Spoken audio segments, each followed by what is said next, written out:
بسم الله الرحمن الرحيم السلام عليكم ورحمة الله وبركاته إذا الكيبا سلام كنا سلوا ذا برنامج شحوغا لمانتي عاوا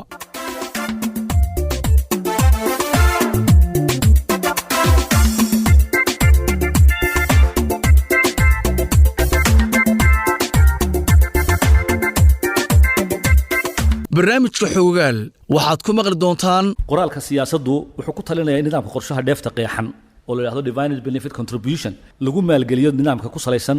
horay ka sii dhigashada oo qofka imika gaboobay waxa pensionkiisa bixinaya kuwa shaqeynaya it means oo laga jaraya marka nidaamkaasi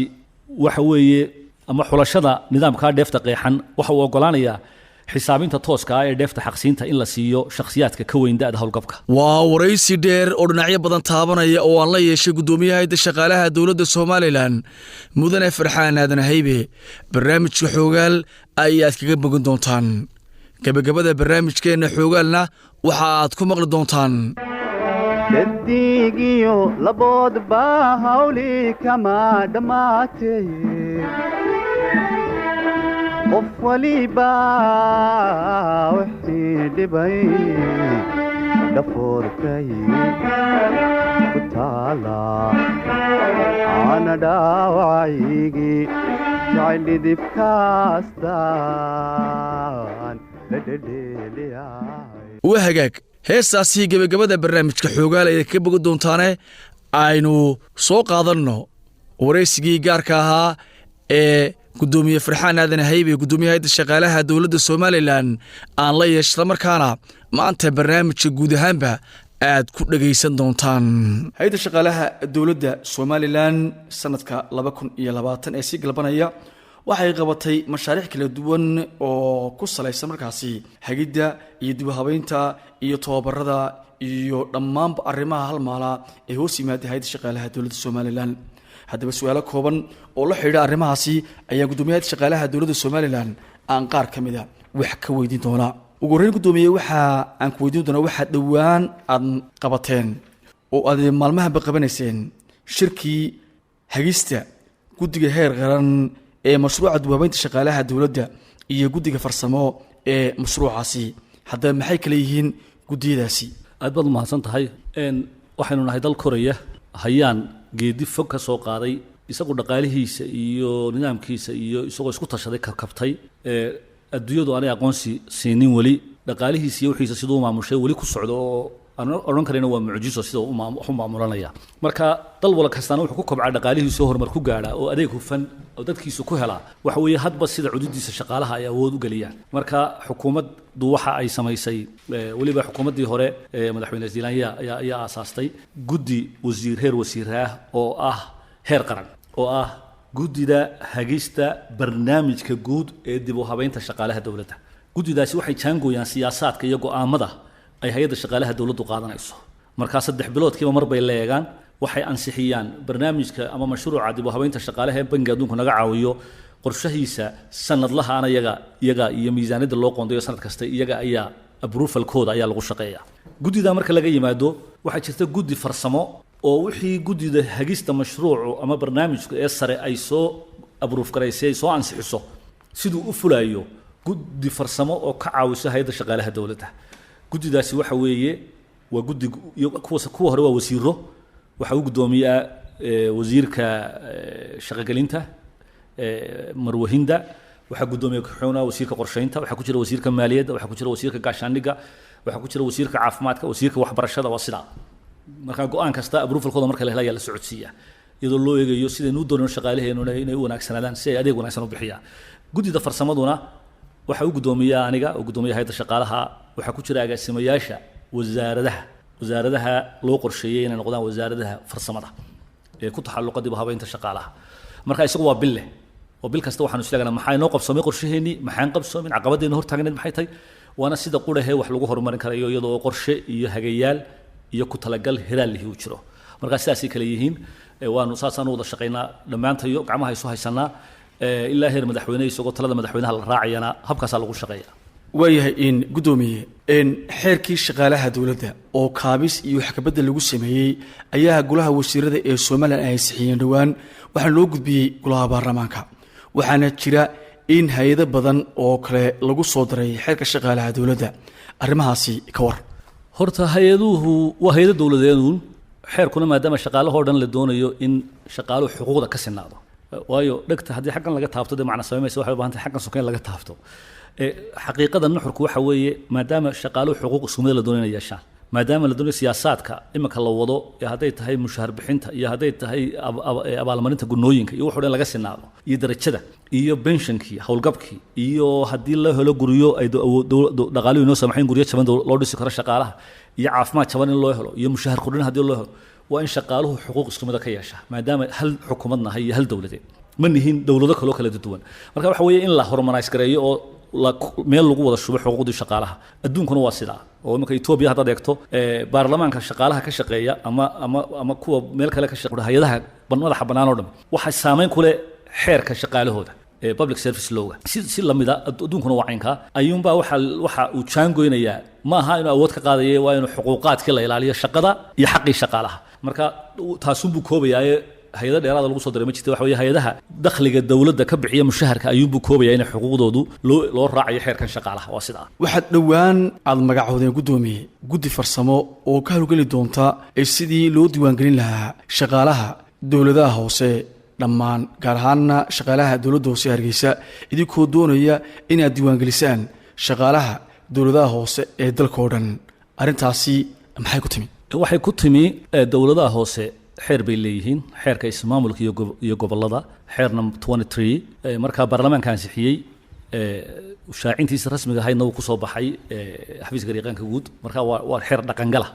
kaabis iyo wax ka bedel baa lagu sameeyay qodobkiisa 37aad baa sheegaya in dhammaan shaqaalaha dowladaha hoose ay ka mid yihiin shaqaalaha dowladda laguna maamulayo xeerka shaqaalaha dowladda farqadiisa koowaad iyo labaad waxay sheegaysaa marka in shaqaalaha darajada A iyo B ay imtixaan ka qaadayso oo ay markay soo dalbadaan dowladaha hoose ay u xulayso hay'adda shaqaalaha dowladdu C iyo D na ay ku leedahay kormeer maadaama ay yihiin nadiifisho iyo farsamo yaqaan iyo waxaas marka annagoo xeer ka dabaqayna ayaa wada tashi kulan la yeeshay waxa la isla eegay duruufta isbedelka dowladaha hoose ee marka golayaasha deegaanka soo socota shaqaalaha badan ee office staffing ee dul yaala iyo golayaasha soo socda xaalkoodu wuxuu noqonayo in shaqaalaha badan oo kale soo kordho oo nin waliba de constituency buu ka yimi dad baa soo doortay marka mar kasta oo shaqaaluhu sii kordhana de waxay imanaysaa in dhaqaale yar dadka wax loogu qaban lahaa marka saddex shay baa looga dalay annagoo xeer ka dabaqayna marka sidoo kale looga leeyahay efficiency adeegii dadweynaha la siinayay magaalooyinku inuu kor u kaco iyo sidoo kale in loo sinaado shaqooyinkii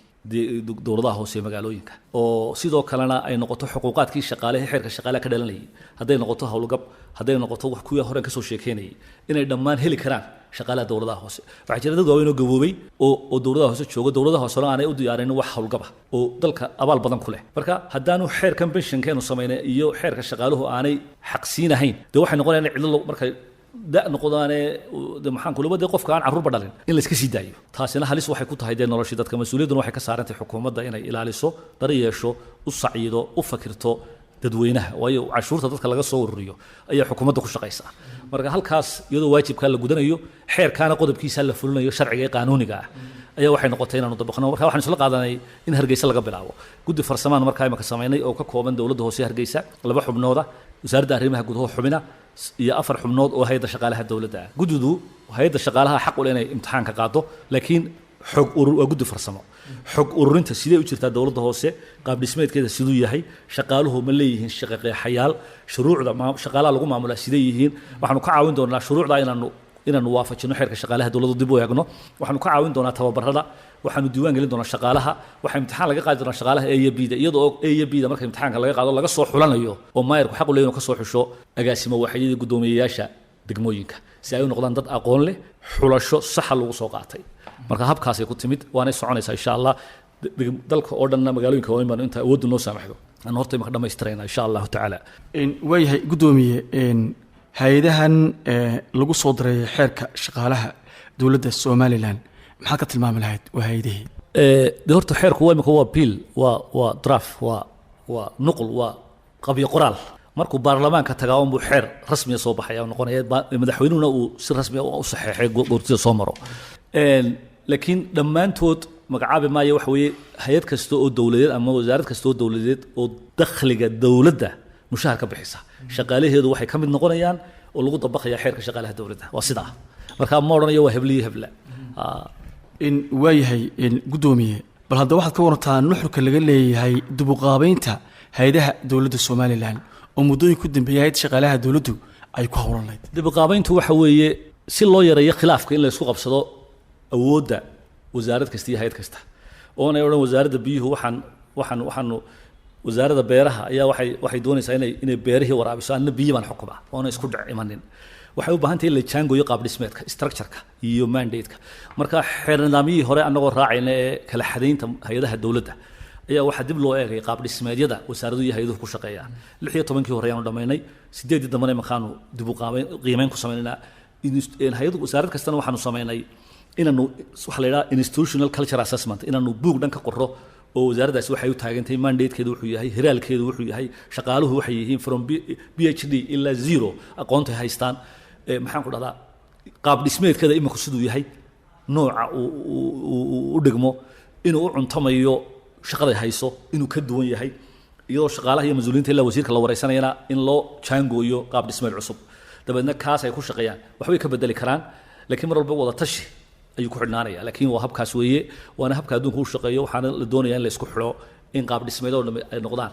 qaar meelaha qaar iska soo ka wada shaqeeya sida admin finance-ka HR-ka waaxda cududa shaqaalaha waaxda IT-da waaxda sharciga waaxyahaas oo dhan inay waaxda hanti dhowrka gudaha waaxda xiriirka gobolada inay kuwa ka wada shaqeyn karaan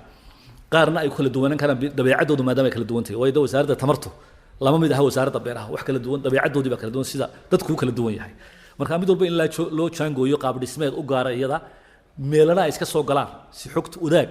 wanaagsan oo iscelinaya loo helo waayahay guddoomiye sidaad dhawaan sheegtay waxaa ka fadhiisanaya oo dadii howlgabka gaadhay 1,000 iyo dheeraad qof haddaba maxay tahay siyaasadda howlgabka qaranka ee hay-adda shaqaalaha dowladda somalilan ay hoggaanka u hayso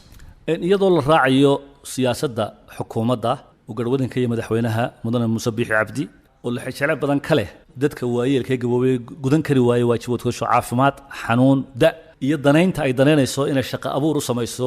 dhallinyarada somalilan ee jaamacadaha ka soo baxaysa oo dee aad arkaysa si ay usoo baxayaan oo ay qayb ka tahay taasna tusaalean kuusi kareen marag u ah shaqo qaran inay ka mid tahay dowladdana culayska garbaha u ridato madaxweynuhu fikrad uu keena ay tahay waxaa la jaangooyo la sameeyey daraasad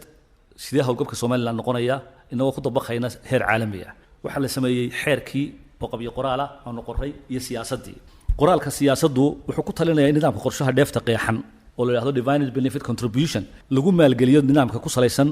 horay kasii dhigashada oo qofka imanka gaboobay waxa benshankiisa bixinaya kuwa shaqaynaya ithminis oo laga jaraya marka nidaamkaasi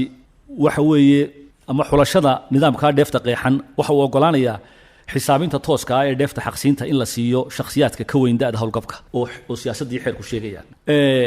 marka siyaasaddaasa la raacayaa da'du way ku jaango-an tahay waxaa la siinaya way ku jaango-an yihiin iyadoo la waafajiyey xeerarka caalamiga ah marka runtii ujeedooyinka muhiimka ee laga leeyahy waxa weeye soo saarista nidaam xaqsiin dhaqaale ahaan la awoodi karo oo waara kaas oo ku filan kana siman yihiin dadka waayeelka ah naafada ku tiirsanayaasha xaqaataha 2 hubinta shaqaalaha dowladda oo mar hore dhaafay da'da howlgabnimada inay u bilaabanto xaqsiintu oo kuwaasaa lagu bilaabayo waana kuwa imikaanu dhaatadayda ka soo xullay nin waliba da-du qortuun baana anu anagu ku xukunee da kale maanaan kelina serfarka iyagii dhaatadan ka soo saaray 3 yaraynta baahida loo qabo maalgelin kale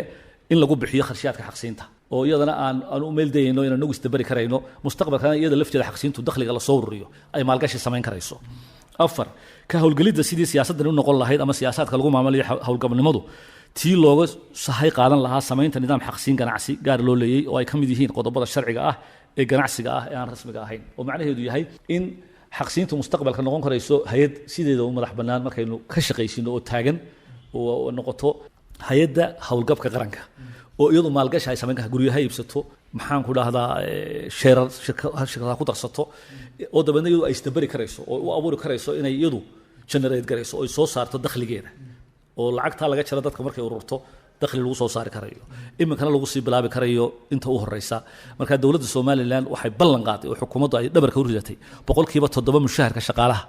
inay iyadu bixiso oo ku darto sanduuqa halka 3% kaliyana laga jarayo shaqaalaha 1% boqolkiiba hal baa laga jari jiray shaqaalaha imika ka go'a 2 kalun baa ku kordhaya halka 7% dawladdu ay oo culays badan saaran yahay ay garbaha u ridatay taa macnaheedu waxa weeye in dadku abaalkooda helaan dadka u soo shaqeeyay muddada dheer qarankan oo la nasiyo dadka inta badan ma kala gartaan xaqsiin iyo howlgab adoo iftiiminaya maxay kala yihiin xaqsiin iyo howlgab maxay kala duwan yihiin run ahaan way kala duwan yihiin xaqsiintu waxa weeye masal qof baa doonay inuu iskaga tago shaqada 2 sano u shaqeynayay ama 3 sano u shaqeynayay marka wuxuu doonayaa ama sanad buu shaqeynayay wuxuu doonayaa inuu iskaga tago marka wuxuu shaqadii waan iskaga tagayaa marka xeerku siduu jidanaya wixii xuquuqdiisa ah wuxuu leeyahay sanadka marka in bil mushaharkeeda ah la siiyo walow de kulba si uu sheegay xeerku oo saasoo kale qof baa dhintay soo shaqadii ku jira marka isagana de howlgabgali maayo qofka uu dhintayba marka maxaan ku dhahdaa intaan xeerka la soo saarin weeyo waa in xuquuqdiisa la siiyaa xaqiisa la siiyaa howlgabkuna waxa weeye qof nool oo da'dii howlgabka gaadhay oo ka baxay shaqadii iyo bayroolkii oo qorshaha howlgabka galay oo intuu nool yahay cimrigiisa ka hadhay ay u soconayso wixii ay xaq u siisay siyaasadda iyo xeerka howlgabku hadduu dhinto isagoo ku jira howlgab oo dawladdu siinaysa howlgab siyaasadda iyo xeerku waxay u jideynayaan sida warasadiisa loogu qaybinayo xuquuqdii iyo xaqii uu lahaa ee howlgabku siiyey marka laba shay oo kala duwan weeye marka waxna waxa weeye qofkaasi waxa weeye xaqsiin in loo siiyo isagaa ka maarmay shaqadii uu nooliyay meel kale isaga shaqo tagaya ama shaqadiisa oo ku jira intaan xeerkan howlgabku aan la dhaqan gelin ba ayuu dhintay marka dhaqan baa jiray markii hore loo oran jiray qofku hadduu dhinto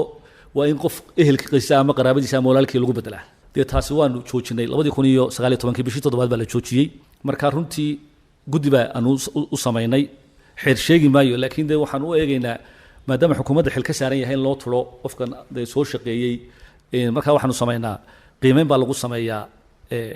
maxaan ku dhahdaa qofka dhintay reerkiisa guri ma ku jira maxaan ku dhahdaa meel kale source kale inkama ka soo galaa marka waa la qiimeeyaa guddidaas soo eegta markay eegta guddidaas ay qiimeyso haddii reerkaasi uu yahay reer aad u liito faqro oo masaakiina oon cid ilaahay mooyo kale u maqani aanay jirin waxaanu eegnaa bal suurtagalnimada sidii haddii uu jiro qof ka mid ahoo kababal ku ah ku habboon inuu ka howlgeli karo meel wasaarado kale ka mid ah in loo meel dayo laakiin ma samayno in wasaaradda lafteedii aabihii ka dhintay lagu celiyo waayo waxay noqonaysaa dhaxal de waxay naga noqonayaan baloodhadii reeraho kale naga noqonayaan kaalmihii shaqeeye dawladdu taasina ma doonin waxaan doonayn in laga guuro nidaamka dhaqanka ku salaysan oo loo guuro nidaam casri ah oo ku salaysan maxaan ku dhahdaa daryeel iyo xuquuq loo simeeyey marka run ahaan taana waa laakiin waxaan doonaynaa mustaqbalka siyaasadda inaan ka soo saaro cad taana waxay jaangoynaysa siyaasadda howlgabka oo qofku hadduu dhinto maxaa laga yeelayaa de hadduu howlgabka galay iyadu waxay siinaysaa in la siiyo howlgabkiisii hadduu howlgabka ku jiray hadduu isaga oo aan howlgabkii gelin uu dhintay wuxuu ku leeyahay markaa in la siiyo xuquuqdiisii oo intiisana uu shaqeynay oo lagu dhuftay wixii ay loo jaangoynayay xeerku siiyey marka waa la isugu dhuftaa waa siinaa maalin walba bixinaa walow hayntu yar tahay oo dee sanadaha qaar imika sanadkan oo kale 2020 miisaaniyadda intaan u haysanaa waa 600 milyan sanadkiiba inaanu xaqsiinta ku bixinay iyo litirka marka xaqsiintu lacagtaan u haysanaa waxaa ka badan dadka inta badan ama shaqada ka tegaya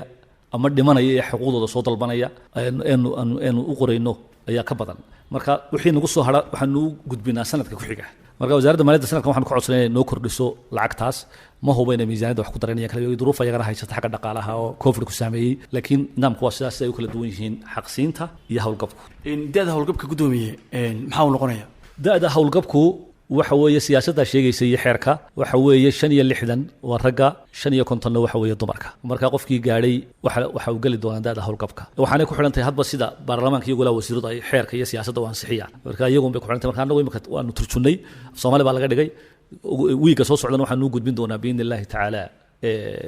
golaha wasiirada iyo madaxweynaha halka markay dhaafto siyaasadda madaxweynaha soo saaraya wareegto xeerkuna wuxuu tagayaa baarlamaanka soo iga doodaan oo waajibaadkooda sharci ay uga gutaan marka kullayda waqti yar qaadanaysa ilaa bisha March anagu waxaan ugu talagalay marka hore inay January bilaabanto sidoo kale dhismihii oo 3 dabaqa oo lagu talagalay barnaamijka xaqsiinta xukuumadda dhabarka u ridatay waan uga mahad celinaya madaxweynuhu juhdiga iyo go'aan qaadashada uu galiyay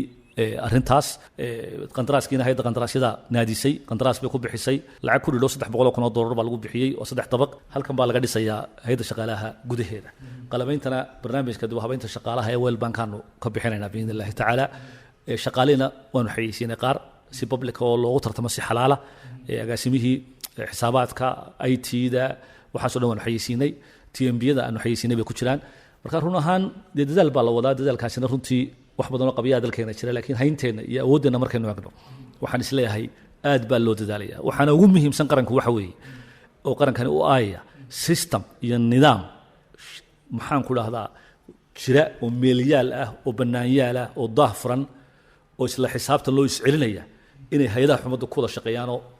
wasiirku bedelo iyo gudoomiye bedelo madaxweyne bedelo loogu yimaado jiilba jiil uu ka dhaxlo oo kaasuun la toosiyo xukuumadda maana kowka inay nidaamka bilowdo runtii haday noqoto nidaamka dib u habeynta maaliyadda iyo haday noqoto nidaamka dib u habeynta shaqaalaha iyo haday noqoto nidaamka xaqsiinta iyo haday noqoto nidaamyada la doonayo in waxa soo dhan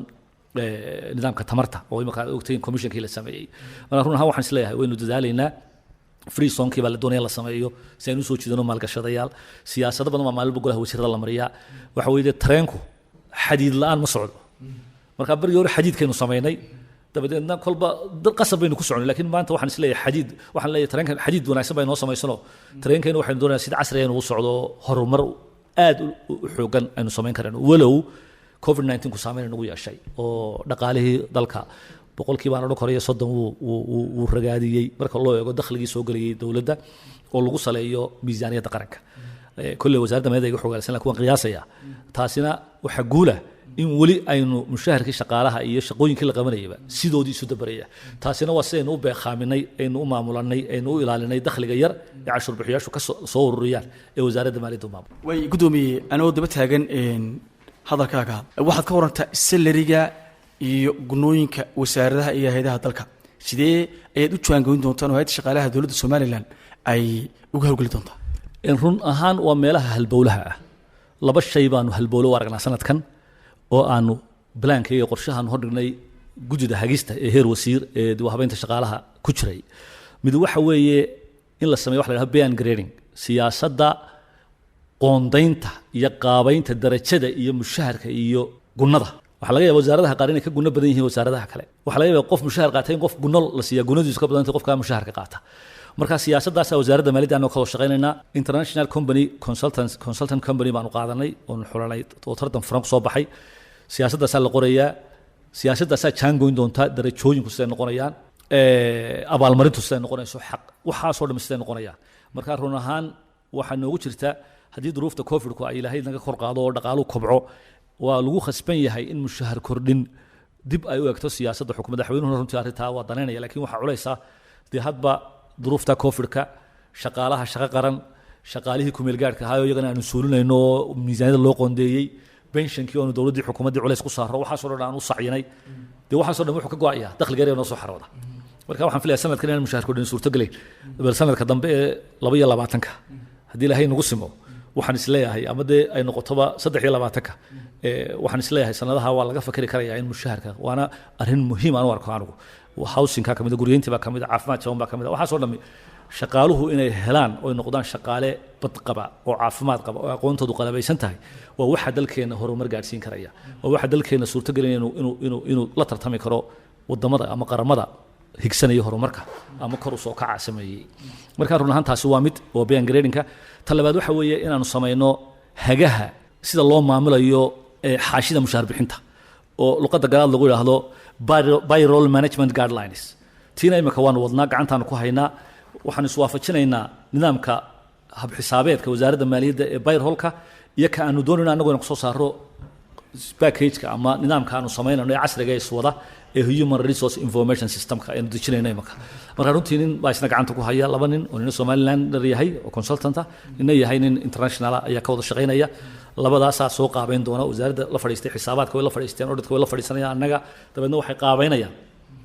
sidee loo maamulayaa xaashida mushahar bixinta yaa saxiix kule yaa awoodeeda leh sidee loo qorsheynayaa halkee ka soo bilaabmaysaa marka nidaamkeenoo dhan wuxuu surugayaa habka casriga ee iswada ee IT-da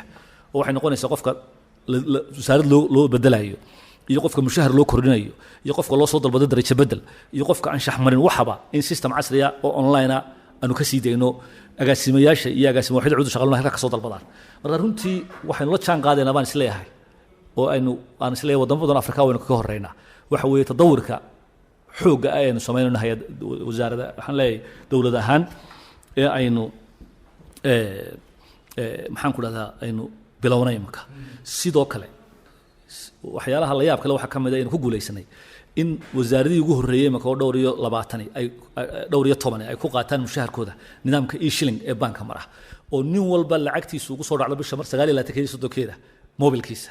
halkay noqon lahayd inuu sarif lacag ka goosto maxaan ku dhahay soo wareegto kuyuu loo galo admin finance kale isdul taago wixii oo dhan waa nasuulino ma jira taasi waxa yaraysay corruptionkii caagalaysigiiba yaraysay waxay noo yaraysay caadaystayaashii iyo caagalaha inuu ka saaro shaqaalihii oo dhan qaar iska dhoofay oo maalin walbaanu ka saaray markoo e-shillinka markay tagi waayeen bankii aanu ogaanay inay 2 sano horteed dalka ka dhoofeen mushahar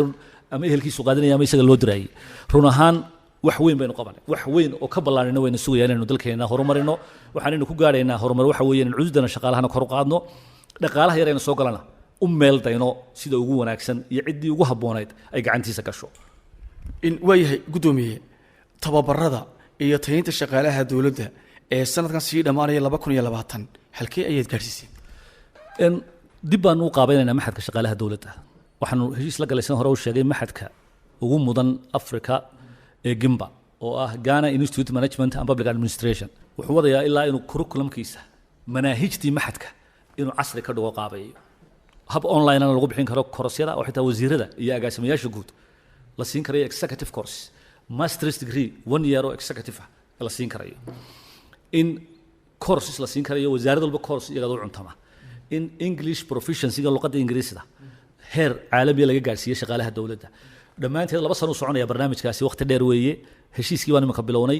waxa la sameeyay imika training needs assessment qiimayntii baahida shaqo ee hay'adaha kala duwan iyo wasaaraduhu ay u qabaan baahida ee shaqaalahaasi u qabo marka la jaangooyo taas ayaa lagu saleyn doonaa qaabaynteeda run ahaan tababarada waa kordhinaynaa tababaradana intii hore waa kordhinay waxaanan jeclahay shaqaalaheena inay noqdaan ay noqon doonaan 80% dad academica oo degrees iyo ilaa master's degree gaarsiisan aqoontooda oo nin waliba professionka uu hayo iyo xilkiisa iyo waajibaadka shaqo uu haya ay ka jawaabayso aqoontiisu insha Allah ta'ala in ugu dambeyn ay gudoomiye sanadkan soo socda ee 2021ka hiryalka ay hay'adda shaqaalaha dawladda Soomaaliya higsanayso maxaa yahay horta waxaanu anagu ka duulaa hiraalku wuxuu ka duulaa hiraalka qaranka visionka qaranku ka duulaa waxa kale uu ku xiran yahay san hore u sheegay maxaan ku rahdaa nidaamka horumarinta qaranka oo ah National Development Plan 2 hadii 3 la sameeyo kaasuma anagu higsanaynayo governance qaybta waxaanu ka soo galnaa maamul wanaaga marka kaasu ku xidhanayay strategy baan leenahay 5 sanadooda 5 sanaanu ka sameeynaa wax la yiraahdo operational plan oo 1 year intaan fadhiisano December bartankeeda ayaa shaqaalaha hay'adda shaqaalaha dawladda oo dhammi iyo la taliyaashooda iyo commissionku bay tagayaan meel halkaas la fadhiisanaya waxaanu eegaynaa sanadkan imika aanu maxaan ku rahdaa dhamaanaya maxaa operational plan keenay nagu qabsoomay qorshihii hawlqabadka ee sanadka maxaa nagu qabsoomay maxaa inoo qabsoomi waayay maxaa cusub aynu ku darayna sanadka soo socda kaayigii horena waanu eegaynaa waanu improve karaynaa waa xoojinaynaa dabeedna kaasaanu ku shaqaynaa marka runtii waa wax qoran oo aan halka wada sheegi karahayn waxaanu daba socdaa uun inay shaqaalaha dawladdu noqdaan qaar tayo leh aqoon sare leh xuquuqdooda la ilaaliyey nololeed iyo daryeel iyo caafimaad iyo hayneed iyaguna ilaaliyey xaqa shaqada oo ah in waqtigii shaqada iyo timeka ay dawladda ugu bedelaan mushaharka qaataan si jango aan oo rasmi ah u fuliyo wixii laga doonayay in gudoomiye in shaqaale weynaha Soomaaliland waxa haga isla markaana horumar u ahayd shaqaalaha dawladda Soomaaliland waxa jira shaqaale badan oo u shaqeeya qaranka oo qaarkood ay madaxda isku dhacaan qaarkood ayna weli aanay aqoonsan hagidda iyo siyaasaadka u yaala shaqaalaha dowladda oo aanay fulin siyaasaddii ama habraacidii hay-adda shaqaalaha dowladda Somaliland ee ay soo saartay maxaa ka mid dhalay sida ay hay-adaha dowladdu ay u fuliyeen maxaa ka soo baxay run ahaan aad baa loo fuliyey dabagal inta waa ku haynaa shaqaalaha iyo madaxda waaxyaha waan ammaanaya hay'adda shaqaalaha dowladda isma taagaan toddobadii cisho kasta sabtida shir baanu galaa 2 saacadood ama 3 saacadood oon isku leegayno agreed action points maxaa wiiga aynu qabanaynaa marka oon u eegayno work planka qorshe hawleedka bilaha iyo ka maalinlaha iyo ka sanadka ku xidhan iyo istaraatiijiyeega oo sidaa isugu xidhan hortaabkaasaan ku shaqaynaa wax badan waxa naga hakiyey oo dabar nagu noqday xeerka shaqaalaha dowladda hore oo xeerkaasi ahaa xeer aan ka horeeyay xitaa dastuurkeena oo xad qarameedkii la xidhiidha waqtigiisa baa la sameeyay dastuurkeena ka dambeeyay sidoo kale baarlamaan mu marina wasiirkii waxaan ku leeyahay madaxweynihii maxamed xasan xajar galba wareegto ku soo saaray marka dabeecadda xeerkaasi may qabanahayn oo may ka jawaabahayn meelo badan oo xuquuqda iyo xaqa shaqada midna marka xeerkan dambe in la dedejiyaa wuxuu wanaag u yahay oo uu la xijcelo u yahay oo uu sharaf u yahay jamhuuriyadda Soomaaliya inay yeelato xeer markii ugu horeysay taariikhda golo wasiir soo ansixiyeen baarlamaan maray dhaqan galay marka taas waan ammaanaya 16 habraac sharci intooda badan way fushay qaybta shaqo qorista iyo qaadashada iyo dalacaada shuruucdooda dhawaan dhameynay wadiiqooyin bay maraan kuwaas lagu fuliyaa waxaan isleeyahay way noo dhaqan gashay qaybta performance-ka ama qiimeynta shaqada waxa xeerka qaybta ku jira siyaasadda waxa ku jira in la sameeyo gudida qiimeynta hawlqabadka oo luqadda gaalaad ku noqonaysa performance management committee oo wasaarad kasta iyo hay'ad kasta yeelanayso taasina imakaan wareegto u diray in la sameeyo si abaalmarintii sanadka shaqaale ugu mudnaa in way xaq buu leeyahay shaqaaluhu mushahar korin xaq buu leeyahay abaalmarin shahaadana xaq buu leeyahay in la multifiqalo yiraahdo inta kale hadaad soo kala lahdo waad ka mudantay hadaad hiraalkii iyo qorshii lagu sameeyo fulisayna hada nimaan fulin waad ka mudantay waa in la abaalmariyaa ummadda loo sheegaa oo leeyahay qofkaasi abaal buu ku leeyahay qaranka marka guddiyoodii baan magacawnay way soo wasaaradda badan waan ku amaray way soo magacaabeen kuwaan soo magacaabeen waxaan jeclaynay dadajiyaan oo soo magacaabaan si aanay nolol dhaafin January inaan abaalmarintii ama meel hal isugu keeno oo ilaa heer madaxweynaha ka soo qayb galo oo dhiijiyada abaalmarintooda ku jirto ama maxaan ku dhahdaa ha noqoto in wasaaraddu leeyahay walba gaarkeeda u qabsato wali tamaanaan qorsheyno guddiyada isu keenaa talaan isu weydiinayna insha Allah shaqaalaha iyo khilaafaadkaasi noloshu inta jirto khilaaf u jiraya waxaanu say isku daynaa haddaad eegto warbixin sanadeedka hay'adda shaqaalaha dowladda ee 2020 oo already makaanu dhamaystiray anagu 2020 sanadkan socda warbixintii sanadku waa diyaar wiiga soo socdana daabacadeed baa lagu jiraa warbixintaas waxay sheegaysaa si cad u sheegaysaa shaqaalaha la qortay sanadka shaqaalaha meel kale loo bedelay shaqaalaha la anshax mariyay waxaad ka arki doontaa dadku waxay maqlaanun qof TV ama meel ka hadlo yiraahdo saasa waa lagu dacadi laakiin 500 iyo dheeraad way shaqaalaha la anshax mariyay inta in ka badanna wasaaradda waan ku cilin waan ka diidna marka labadaba waa ka shaqeynaa inaanu kana ka diidno maya qodobka ku soo eedeysay qofka shaqaalaha ma aha sax oo aanu guddideedu soo baadho iyo inaanu nahno waan ku ayidnay iyo inaanu wax ka bedel ku sameeyno saddexdu way dhacaan marka run ahaan waxaan isku daynaa intay Ilaahay nagu og yahay nagu ilaalinayo isaga cadaaladda xaq agtiisa joogtahay inaanu si cadaalad ugu garsooroon u eegno oo ugu kala xaq sooro waayo qofka shaqaalaha xaq buu leeyahay mas'uulku xaq buu leeyahay inay isku dhacaan waajibaad baa jira xeer code of conduct baa jira xeerkaas loo raacaa xeerkii shaqaalaha loo raacaa marka runtii xeerkan cusubna waxaan rajaynayaa inuu wax badan oo tabayno oo naga kabi doono insha Allah taala waxaan aad isugu daynaa inaanu shaqaalaha maartay aanu labada isku ilaalino xuquuqda shaqada iyo xaqa shaqada oo aanan kala qaadin oo dhan waxaad ilaalisaan xaqa shaqadu ilaaliyo xuquuqdooda ka taga marka aad maqasho dawladda guriyeen ka hadlayso iyo caafimaad jaban ka hadlayso iyo mushahar kordhin ka hadlayso pension ka hadlayso waxay ka mid tahay waxyaalahan u saaciyayno in xuquuqda shaqaalaha waxaan ku rahdaa la dhamaystiro haddaad aragto anagoo ama anshax marin ama daba socod hawlqabad ama kormeer ama payroll auditing samaynayna oo daba socono jaangoynayna sida lacagta loo bixiyo mushaharka iyaduna waxay daba socotaa waa xaqii shaqada marka labadaba oo labada gacmood oo kale waa isku wadnaa labadaasaan isku wadnaa marka runtii hay'adda shaqaaluhuna waxaan arkayaa inay dadaal badan ay gelisay arrintaa laakiin markaad u eegto baahideena iyo wax halkan ku socono wax badan baa inoo dhiman oo baahan inaan sii xoojino dadaalkana waa sii laban laabeena shaqaalahana waxaan leeyahay waa la idin maqanyay xukuumadduna waa idin ogtay madaxweynuhuna way ka go'an tahay duruufta haynteena iyo dhaqaaluhu waxay inoo saamixi waayaan mooye way ka go'an tahay in kor loo qaado tayada iyo nolosha iyo daryeelka shaqaalaha dowladda meel kastay joogaan waad maasantay gudoomiye kaasi dhegeystayaal waxaa gudoomiyaha hay'adda shaqaalaha dowladda Soomaaliland mudane Farxaan Aadan Haybe oo xafiiskiisa wareysi kooban aan kula yeeshay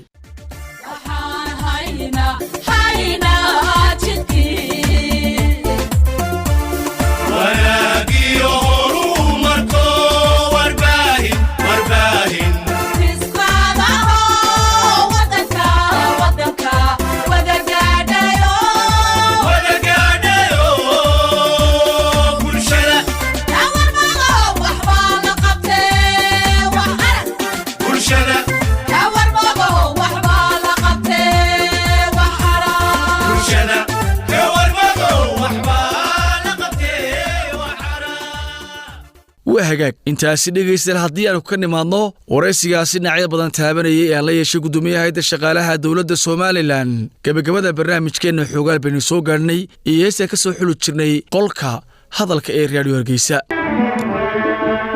jacaylkeedu dhuuxiyo lafaa dhaadhacay jacaylkeedu dhuuxiyo lafaa dhaadhacay dhulkoodu dhiriyo ubax dhammaan ekeen dhulkoodu dhiriyo ubax dhammaan ekeen wadagarata ayaa filay heestaasi dhegiina ku soo dhacaysa allah u naxariistay fanaankii maxamed Suleymaan Tubeec ayaa codkiisa macaan inugu soo gaarsiin doonaa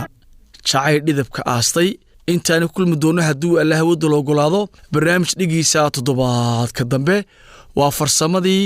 iyo sudbaridkii iyo habayntii Nimca Baashe Cabdi iyo socodsiintii iyo soo jeedintii soo diyaarintii Salebaan Haybalambad ku dhaafaya salaamu calaykum wa rahmatullaahi wa barakaatuh adduunyada nin dhoofiyo ninkii degan dhulkii hooyo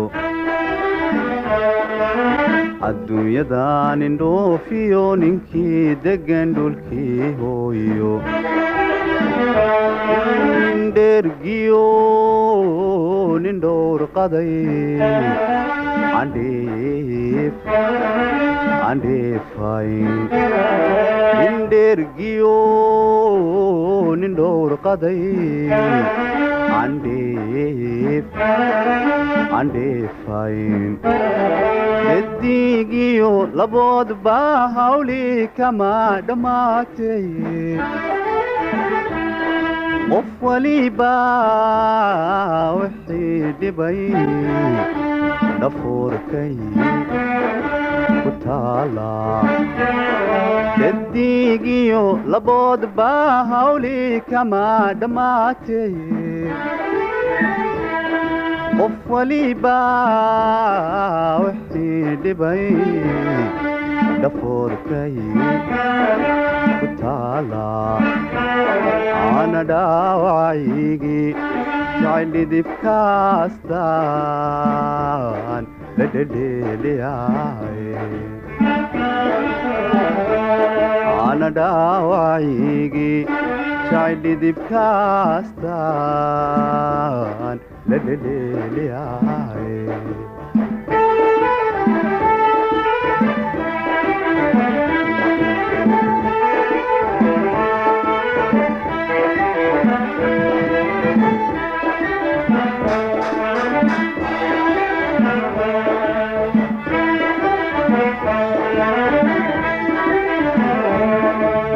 amba kuguma dhaafin hadday taadu dheelidoy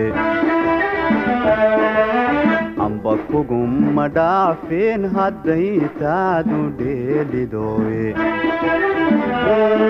maxaa dhacay dhankaagay durjiiftaa dhaliishuye maxaa dhacay dhankaagaaye durjiiftaa dhaliishuye ma dhiirado nimaan garab wax lagula dhisayne nafta dhool hilaaciyo dhibiicbaa u muuqde ma dhiirado nimaan garab wax lagula dhisayne nafta dhool hilaaciyo dhibiicbaa u muuqde ana dhaawacigii jacayldhidibkaastaan la dhedheeliyay ana dhaawacigii jacayldhidibkaastaan la dhedheeliyay